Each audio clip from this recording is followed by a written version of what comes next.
না। অনেক প্রবাসী আছে, এক মাসে যদি টাকা না পাঠায় তার পরিবার তার সাথে কথাই বলে না।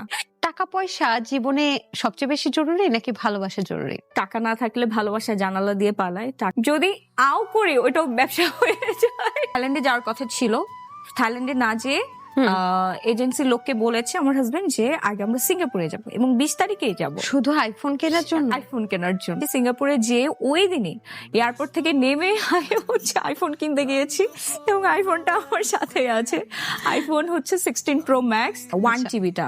এটার কালারটা হচ্ছে আপনার ন্যাচারাল টাইটানিয়াম যেটা। কিন্তু সিঙ্গাপুরে আমার মনে হয় আমি প্রথম কিনেছি। সেটাকে বাংলাদেশি হিসেবে আপনি প্রথম ইউজার বলবো নাকি সিঙ্গাপুরে গিয়ে প্রথম ইউজার হয়েছেন, কোনটা? আচ্ছা, আমি কি তো বাংলাদেশী প্রতিযোগিতা রে বাবা! আমি তো বাংলাদেশী, তাই না? আচ্ছা, একটা সময় আপনি নিজেই বলেছেন একটা ফুল দিয়ে আপনার জন্মদিন সেলিব্রেট করতে, একদম শূন্য হাতে সেই মানুষটার হাত ধরেছেন, আপনিও শূন্য, সেই মানুষটাও শূন্য।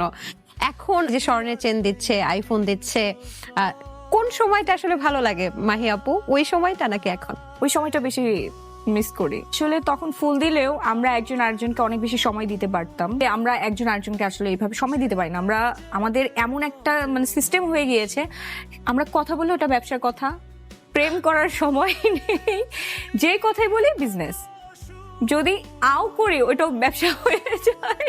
টাকা পয়সা জীবনে সবচেয়ে বেশি জরুরি নাকি ভালোবাসা জরুরি? টাকা না থাকলে ভালোবাসা জানালা দিয়ে পালায়। টাকা অনেক বেশি দরকার লাইফে, অনেক অনেক অনেক বেশি দরকার।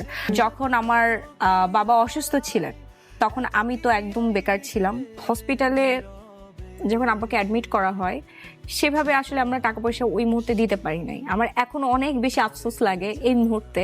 আমি যদি ওই টাইমটা একটু ফেরত পেতাম তাহলে আমার জীবনে যা ছিল আমি সব দিয়ে হলো আমি আমার আব্বাকে নিয়ে ভালো একটা ট্রিটমেন্ট করাতে পারতাম।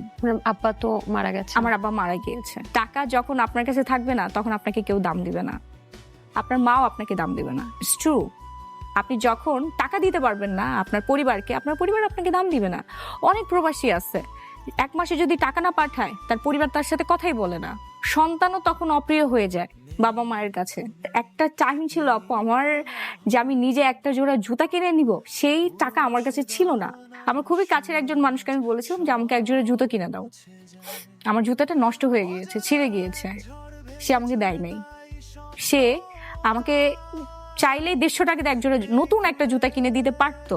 সে আরেকজনের ব্যবহার করা জুতা আমাকে দিয়েছিল যে তুমি এটা পরো। তো ওই দিন আমি বুঝেছি যে আমার জীবনে টাকা ইনকাম করতে হবে। আপনার বিজনেসের প্রোডাক্ট বেশি নাকি পিআর বেশি? পিআর বলতে আমি ওইভাবে অ্যাকসেপ্ট করতে পারি না, অনেক কিছুই পিআর পাঠায়। আসলে আমি নিষেধ করে দেওয়া আছি। এই লেন্সটা হচ্ছে আমাকে একটা পেজ থেকে পাঠিয়েছিল, এই লেন্সটা কিন্তু আমি প্রায় পরি। যে লেন্সটাই পরি না কেন ওইটাই পাগল হয়ে যায় আমার যারা ভিউয়ার্স আছে, কাস্টমার আছে সব। আপনার এই শাড়িটা পিআর? না, এটা আমার বিজনেস। হ্যাঁ, গ্ল্যামারাস গ্যালারি বাই